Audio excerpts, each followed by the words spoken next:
बिस्मिल्लाहिर्रहमानिर्रहीम। मैं मखदूमौन मोहम्मद PP 269 से उम्मीदवार MPA आपसे मुखातिब हूँ। सबसे पहले मैं शुक्रिया अदा करना चाहता हूँ वॉइस न्यूज़ का, जिन्होंने हमें इजहार ख्याल का मौका दिया।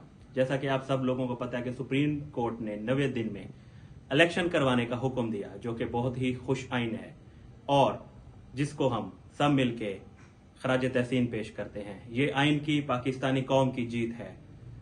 अब हम बात करेंगे PDM की, इम्पोर्टेड हुकूमत की, निकम्मी हुकूमत की, नाअहल हुकूमत की, जिसकी वजह से मुल्क में सियासी बहरान और जिसकी वजह से पूरे मुल्क में महंगाई ने अपने पंजे गाड़ रखे हैं। जैसा कि आपको पता है कि डॉलर की प्राइस हवा से बातें कर रही है।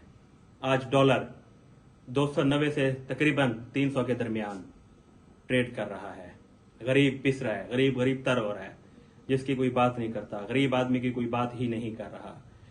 जो सब कुछ PDM की वजह से हुआ है, इसहाक डार की गलत पॉलिसियों की वजह से हुआ है और इसहाक डार की गलत पॉलिसियों की वजह से मुल्क डिफॉल्ट की तरफ चला गया है। और अब सुप्रीम कोर्ट ने हुक्म दिया है कि 30 अप्रैल बरोज इतवार इलेक्शन करवाए जाएं। जैसा कि पहले PTI ने क्लीन स्वीप किया था, इस दफा भी इंशाल्लाह PTI क्लीन स्वीप करेगी और हमारे मुखालफों को शिकस्त होगी।